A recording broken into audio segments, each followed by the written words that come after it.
Саламатсыңарбы? Политклиника медиасы сереп берүүсүнүн кезектеги чыгарылышын баштайт. Эфирде мен Кымбат Турдубекова алып барам.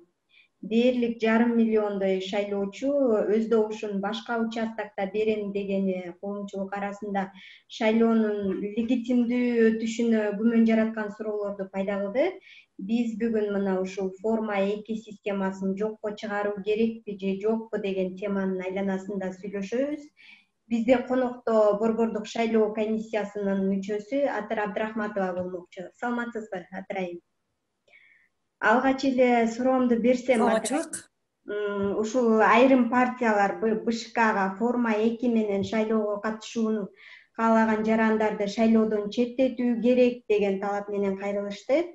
Бирок ушул форма 2ни алып салганда кээ бир жарандардын конституциялык укуктары бузулуп калат экен да. Муну кандай жөнгө салса болот дегиле. Негизи өзүңөр билесиңер, биз шайлоочулардын тизмеси менен иштөөбүздү 26-июлда баштаганбыз мыйзам боюнча.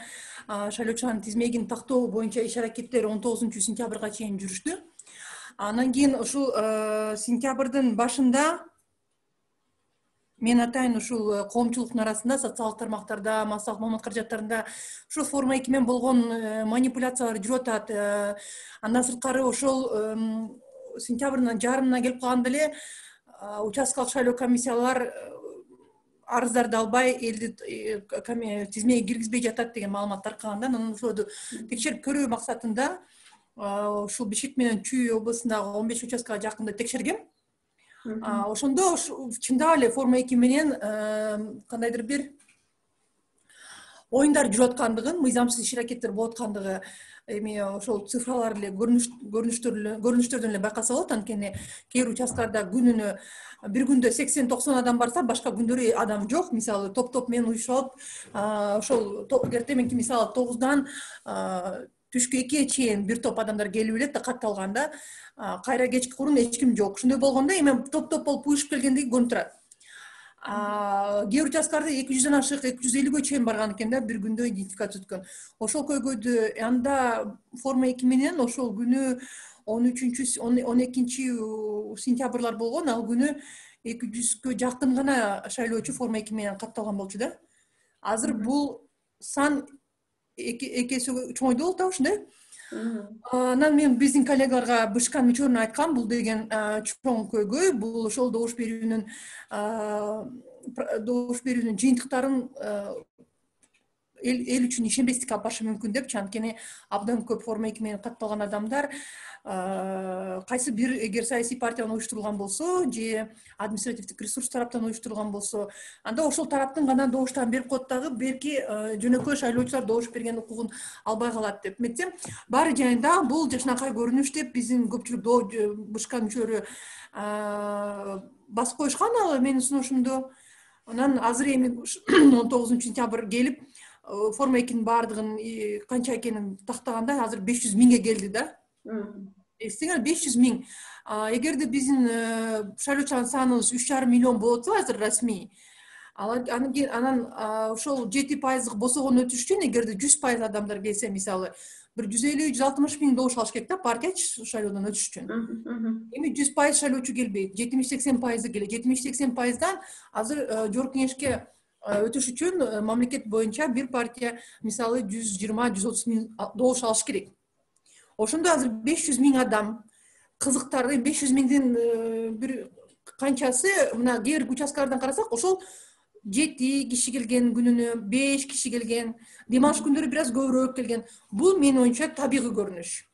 Жумуш күнү жантип топ менен уюшуп 100дөн, 200дөн 60-80 болуп келгендери, бул ошолор биздин шайлоочулар тилекке каршы кандайдыр бир кызыкчылык менен же болбосо кандайдыр бир коркутуунун аркасы менен келген да. Анан ошондо 70% шайлоочубуз келсе, же 80%, 120 миң, 130 миң алган саясий партия, добуш алган партия жогорку кеңешке өтүп кетет. Ошондо азыркы 500.000 форма 2 менен жок дегенде 4 партиянын 3-4 партиянын, мен бул маселени башынан ушул 3 жума болду укук коргоо органдарынын алдына коюп келатам.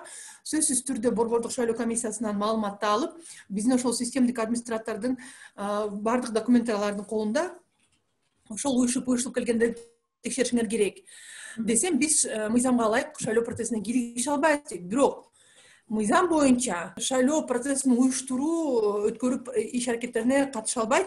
Бир гана ошол мисалы БШКнын төрайымы же кайсы бир кызмат адамдары ошол кылмыш кылып аткан жеринен эле кармалып баса деп турат да. Бирок ошол эле учурда баарыбыз билебиз, кылмыштуулукту алдын алуу боюнча иш аракеттерди сөзсүз түрдө биздин укук коргоо органдары ишке ашырыш керек. Анан ошол себеп менен биз эми расмий БШКнын мүчөсү катары мен мисалы айтып атканыман улам башкы прокуратура алдын ала ошол маалыматты текшерип, кылмыш болгонго чейин алдын ала иштен аткарыш керек да. Бунусун булар мындай көз боймочу кылып атат да, айтпайчы.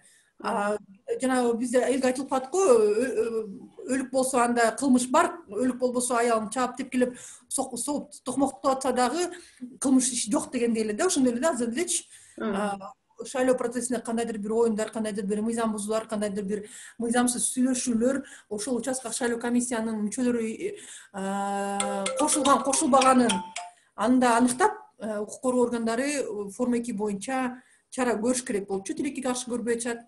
Экинчи, мен коллегаларыма да сунуштагам. Биздин мыйзамдарга ылайык участкалык шайлоо комиссиясы баарын жапырт форма 2син ала берип, баарын жапырт тизмеге киргизбеш керек болчу. Мыйзам боюнча ар бир форма 2ден алгандан кийин 7 күндүк мөөнөттө участкалык шайлоо комиссиясы ошол арызды канааттандыруу же канааттандырбоо боюнча чечим чыгарыш керек эле да. Эгерде участкалык шайлоо комиссиялар ошолду бир аз мындай жакшыраак териштирип карап, укук коргоо органдары менен тыгыз иш аракет кылганда, менин пикиримче бул форма 2 менен болгон сан абдан кыскармак. Андан сырткары макул азыр участкалык шайлоо комиссиялары коркконунанбы же кандай, бирок кээ бирлер айтып атат, БШКдан ошондой буйрутма келген тийишпей баарынан алгыла деп. Бирок баарынан алгыла дегенде өзүңөр көрдүңөр, 15-сентябрдан кийин эшиктерин жаап салышты, элден форма 2 албай, элдер ызылдап калды.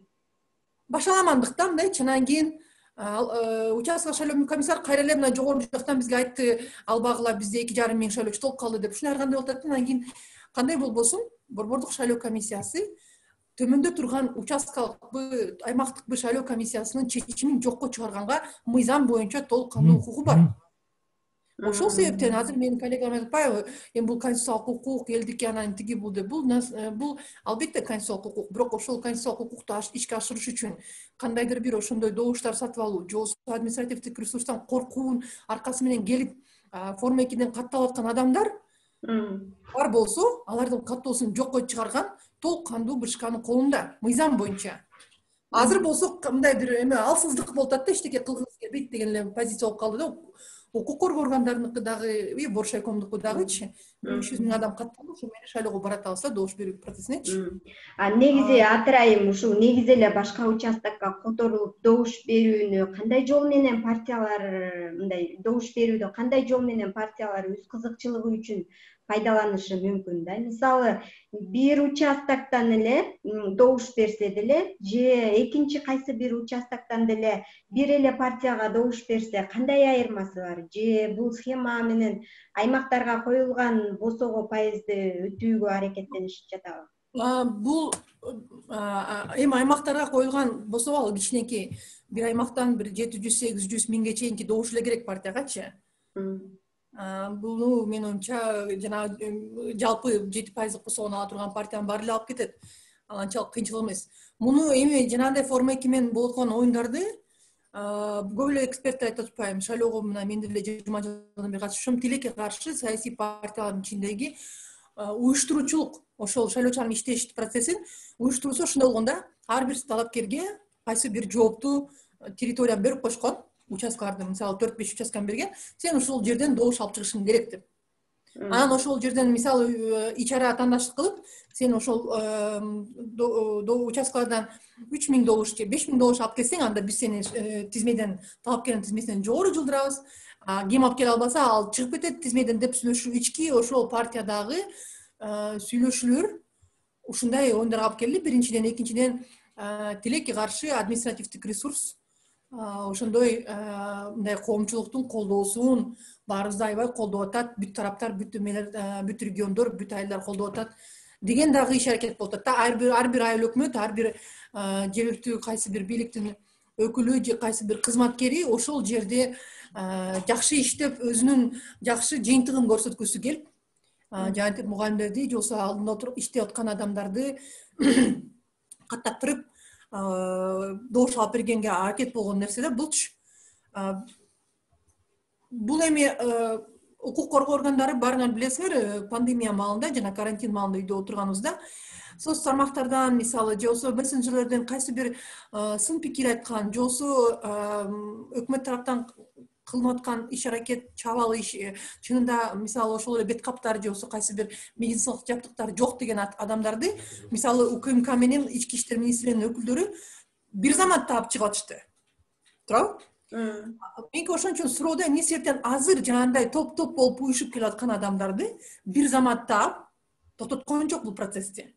Анткени форма 2 боюнча мына мен эле журналистер менен бирдикте 3 жумадан бери көтөрүп атабыз бул маселеничи. Жумадан ашты. Бирок эч кандай иш аракет жок. Баягы күнү өткөн жумада ички иштер министрлиги туруп Бишкек шаары боюнча 150 миңге жакын азыр форма 2 менен адам катталып атса, алар болгону 139 арыздын тегерегинде 4 ишти карап атыптыр да.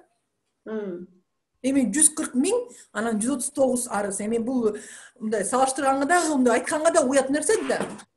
Ошол себептен биз ошол партия, эгерде менин пикиримче Боршайком мыйзам чегинде ушул биздин шайлоочулардын конституциялык укугун сактоо максатында добуш берүү процессинин ошол добуш берүүнүн жыйынтыктары бурмаланбашы үчүн мындай так катуу позициясын билдиргенде башынан элечи эки-үчөөнү ошол эки участкадан эле биз токтотуп кармап УКМК менен тиги ички иштер министрлиги бул процессти токтотсо, бардык саясий партиялар түшүнмөк. Боршайком позициясы бекем, мыйзамды сактап беришет, жанагынтип топ менен катталган адамдардын каттоосун жокко чыгарышат депчи.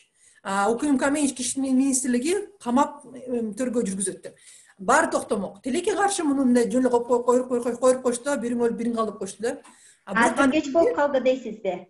Азыр деле кеч эмес, бирок анда ага эч кимде эрк жок болуп атат. Башкы прокуратурада мынтип жашынып алды, Боршайком кайдыгерлик кылып такыр эле эчтеке көрмөксөнгө болуп бул табигый процесс деп атат. Анан эми бизде Боршайком коллегиалдык орган болгондон кийин добушка салынып өтө турган маселелер тилекке каршы мына 3 жумадан бери мен ошол текшерүүнү, анан кийин ошол топ менен катталган адамдардын каттоосун жокко чыгарууну добушка койсоң деле өтпөй атат да бышкаданчы. Анан мындай болуп атат да, ошол 500 миң жол кетти. Биздин шайлоочулар эгерде мурун биз добуш сатып алуу менен күрөшөбүз, адым ресурс менен күрөшөбүз деп келсек, азыр шайлоочулар дагы акылдуу. Эгерде мурун шайлоочуларды товар кылып койсо, аларды сатып алышып, аларды саткан кылыпчы. Азыр шайлоочулар дагы партиялардын өзүн товар кылып алган. Ошол 500 миңдин тегерегинен 10 миңге жакын адам, бир аз 10 миңден ашыкча адам 2-3 партиядан мисалы арыз алышкан дагы, форма 2 менен барып тапшырышкан. Тыйын тупурун алган дагы бир күндөн 2 күндөн барып кайра өзүнүн участкасына катталган адамдар да бар экен да. Эми бул ошондой болуш керек деп атабыз. Анткени бир эле адам 2-3 участкага арыз жазган. Форма 2 мененчи. Мисалы Сокулуктан, Бишкектен, анан кийин Лебединовкан же Нарындан дейли. Анан кайра Бишкектеги өзүнүн дарегине келип, кайрадан ошол өзүнүн участкасына турган да. Демек, ошондо шайлоочулар баарыңарга макул, бирок өзүмдү ойлогонду кылам деген.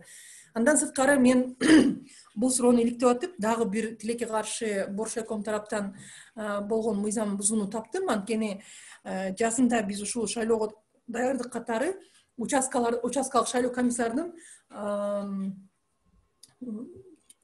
чектерин бекитебиз да, дарегин, анан кийин ошол жака кирген кайсы көчөлөр деп, анан кийин ар бир участкада орто эсеп менен бирдей шайлоочулардын саны болуш керек да, мисалычы. Тилекке каршы Бишкек шаарында 30тан ашык участок бош бекитип калган да. Эми кандай десем, мисалы чоң арыкта бир участкада 1800-1400 шайлоочу болсо, жакынкы жердеги участкада 40 шайлоочу. Алдын ала тизмедегичи, биз биринчи алдын ала элди бөлүп, жанагындай участкалардын границаларын, чектерин бекитип, анан кийин алдын ала тизмелерди илип, анан ошолорду тактоо кылып, аягында акыркы тизме чыгып атпайбы азыр 19-дон кийинчи. Ошондо БШК Бишкек боюнча мисалы бекиткенде участкаларды 30тан ашык участканы ошондой адамдардын саны өтө төмөн чектери бар участкаларды бекитип койгон да. Демек алдын ала ошол участкаларды форма 2 менен салсаңар болот деген сөз болуп калган да. Анан партиялар колдонгон да. Ош боюнча өзүңөр билесиңер, тилекке каршы Ош боюнча дагы 10 кошумча участка ачылды Боршайком тараптан. Мен буга дагы каршы добуш бергем. Анткени жазында массалык жана каттоо маселесин биз бардыгыбыз көтөргөндө журналисттер менен бирдикте Боршайком мүчөлөрү андан да ишенген эмес. Анан териштирип келгенде мыйзам бузуулар бар экен, баарыбызга көрүндү турабы. Шайлоо процесси мынакей үгүт процесси жүрүп аткан маалда Боршайком 10 участканы кошумча ачып берди да Ошкочу. Бул эмне киргизет кошумча участка ачылганчы? Демек башында жанагы участкалардын чектерин кескенде мэрия менен чогуу иш алып барабыз да, мисалы шаар боюнча. Же туура эмес такталбаган маалымат берилген, же жалган маалымат берилген. Эми ошончо адамды же болбосо ошондой чектерди унутуп коюш, же эске албай коюш болбойт да. Алдын ала кыла турган нерсе да булчу. Анан кийин кескин адамдардын мисалы шайлоо добуш берүүгө 1 ай калганда шайлоочулардын саны кескин өсүп кетти деген, бул дагы эми чындыкка жатпаган нерсе да. Демек, ошол мен да айткам жыйында, биз бул ушул жазында мыйзамды бузуп катталган адамдарды мыйзамдаштырып жогорку кеңештин шайлоосуна катыштырып атабыз депчи. Ал да ачык калды суроо. Анан ошол массалык түрдө мыйзамсыз катталган шайлоочулар боюнча эсиңерде болсо, биздин БШКнын төрайымы, биздин БШКнын мүчөлөрү биз деген саясий чечим кылабыз, эч кимиси добуш бербейт дешкен. Эсиңерде болсочу. Демек БШКнын макамы жетет экен да ошондо процессти токтоткон койчу, мисалы ошондой мыйзамсыз катталып добуш берем дегендерге. Эмне үчүн азанда форма 2 менен кирген адамдарды ошондой саясий эрк, мыйзамдуу чечим кылып каттатпайбыз, добуш шайлоо процессине жолотпойбуз деп мени айта албайт. Бирок муну кандай жолго салса болот? Кантип бир жолго салса болот? Мисалы бул жерде форма 2 менен катталгандарды таптакыр шайлоого катыштырбай койгондо бул жарандык укук бузулуп атпайбы, конституциялык укугу? Мен ойлойм, биз форма 2 менен азыр мигранттарга уруксат беришибиз керек, сыртта жүргөндөргөчү. Ички мамлекеттин ичинде жүргөндөр, мисалы мен 3 күн Нарында жүрүп келдим, мына кечээ эле келдим да, түн 3. Нарында эсеңер, Нарын шаарына, Нарын районунун айылдарынан келип катталышкан экен да. Эми ал жакындык эле жер да, аяктан барып добуш берүү күнү эмне 2 сааттык жолду барып, мисалы добуш бергенге анчалык добуш бергенди каалап аткан адам болсо чынында, чын дили менен, ошол өзү катталган жерге баргандын тоскоолдугу эмнеде? Ошон үчүн текшеришибиз керек да. Эсен Бишкекке мисалы ошол эле мисалы Свердлов Сокулуктан, Чүй районунан жана жакынкы жерлерден катталган. Ошто деле ошондой көрүнүш, жакынкы райондордон катталган. Эми өзүңүн жакынкы районуңан барып добуш бер десек болот, эмнеге болбойт? Туурабы? Добуш берүү күнү 8 саат жүрөт убактысы. Алдын ала азыр чечим чыгарсак, бардыгы түшүнүп, ордуна барышып добуш беришет эле да. Ошону ишке ашырышыбыз керек. Азырчы биз добуш бере албайсың. Мисалы Бишкекте мен түшүнүп атам, Таластан, тиги же болсо Акталадан, Чаткалдан же Баткенден катталгандар дагы бар, ички мигранттарыбыз. Аларга тийишкен болбойт. Анткени алар албетте Бишкектен уруп барып Баткенге жетиш кыйын эле нерсе. Алар бияктан добуш бересиң. Бирок жакынкы мына 2 сааттык 3 сааттык жолдогу райондордон келгендерди эмнеге биз каттоосун жокко чыгара албайбыз? Мурдакы шайлоодо деле форма номер 2 системасы бар болчу да, ошондо дагы муну партиялар өз кызыкчылыгы үчүн пайдаланган учурлар болгонбу? Мисалы болсо, алардын саны канча болгон, азыркыга салыштырмалуу канчага көп же аз? Негизичи мен ушул шайлоо процессине катышкан журналисттер деле, эксперттер баары билет да. Мурунку форма 2 менен салыштыруу бул дагы мындай манипуляция да. Анткени атайын бизди көндүрүү процесси да булчу мурунку шайлоодо деле бар болгон, бул деле шайлоодо болот, эмки шайлоодо деле боло берет дегенге алып бараткан нерсе да. Менин пикиримче салыштырган болбойт, анткени тилекке каршы эгерде добуш берүү процессин иликтеп көрсөңөр, ошол форма 2нин канчалык деңгээлде ошол кайсы бир тараптын утурушуна жардам берген деген. Ушул форма 2-нин аркасы менен кайсы бир ушул партиялардын ортосундагы айырмачылык ошол форма 2-нин айырмачылыгына тең келген да учурлар бар да. Тилекке каршы форма 2 башынан киргизилген күндөн баштап биздин ошол мигранттарга өзгөчө сыртта жүргөн мигранттарыбыздын укугун кеңейтиш, кандайдыр бир жеңилдик бериштин ордуна тескерисинче ошол ички процесстерди колдонуу менен Кыргызстандын ичинде добуш берүүнү бурмалоого кандайдыр бир өзүнө кээ бир гана ошол саясий партиялык же талапкерлерге ошол кээ бирлеринен гана кандайдыр бир өзгөчө шарт катары пайдаланган нерсе болуп атат да. Ошон үчүн мен эски шайлоодо деле бул болгон, бирок мындан азыраак болгон, ошол эле президенттикке 300 миң тегереги, өткөн парламентке 200 миң тегереги да, бирок ошол учурда добуш алган сандар менен ошол салыштырмалуу мындай кандайдыр бир аналитика жүргүзгөндө байкайсыңар да, илгертен эле башынан ошол форма 2 кирилген күндөн баштап кошумча участкаларга сөзсүз түрдө колдонуучу, кошумча участкаларга ошол биз мисалы Арчешик, жаңы коңуштарга коюшчу, ички мигранттар деп. Бирок тилекке каршы кайтадан ошол элди топ-топ кылып үйүп алып, топ-топ кылып буюштуруп алып, коркутуп, жолсу сатып алып, аракеттеринин аркасы менен жүргөн нерсе болуп калды да булчу. Анан атырайым акыркы суроом болсун. Ушул укук коргоо органдары БШК дагы ушул форма 2 боюнча жеткиликтүү чара көрбөй жатат деп айтып өтпөдүңүзбү? Анан негизи ушул азыркы учурда БШК форма номер 2 системасын айрым партиялар ушу өз кызыкчылыгы үчүн пайдаланбоо максатында кандай чараларды көрүп жатат да? Эмне чараларды көрүп жатат? Тилекке каршы эч кандай чара жок. Азыр жанагындай эле 3-4 жерге катталган, 3-4 жерге форма 2 менен кайрылган адамдарды териштирүү болуп атат. Ошол 3-4 жерде эмес, акыркы форма 2 жазган дарекке түшүрүү боюнча ошондой гана мындай тактоо эле болуп атат, бирок чечкиндүү кандайдыр бир чаралар көрүлгөн жок тилекке каршы. Бул эми форма 2-ни ушунчалык дискредитация кылдык бул шайлоодо. Азыр көрөсүңөр, добуш берүү процесси бүткөндөн кийин баары бир утулган саясий партиялар сөзсүз түрдө буну көтөрүп чыгып, добуш берүүнүн жыйынтыктарына, шайлоонун жыйынтыктарына ишенбестигин айтып чыгышат. Саясий манипуляциялар, саясий кандайдыр бир тиришүүдөр болбош үчүн мен БШКдан ошону айтып келатам да, биз мамлекеттин ичинде коогалаңдын булагы биз болбош керек, БШК болбош керек. Алдын ала иштерди кылалы депчи. Бирок тилекке каршы бул форма 2-нин ушундай көп болуп добуш берүү процессине өзүнүн ошол добуш берүүнүн жыйынтыгына таасирин берген деп саясий партиялар, байкоочулар, азыр көрдүңөр көп коомдук уюмдар дагы УКМК укук коргоо органдарына кайрылып атат, муну токтоткула, териштиргиле депчи. Жетишмекпиз.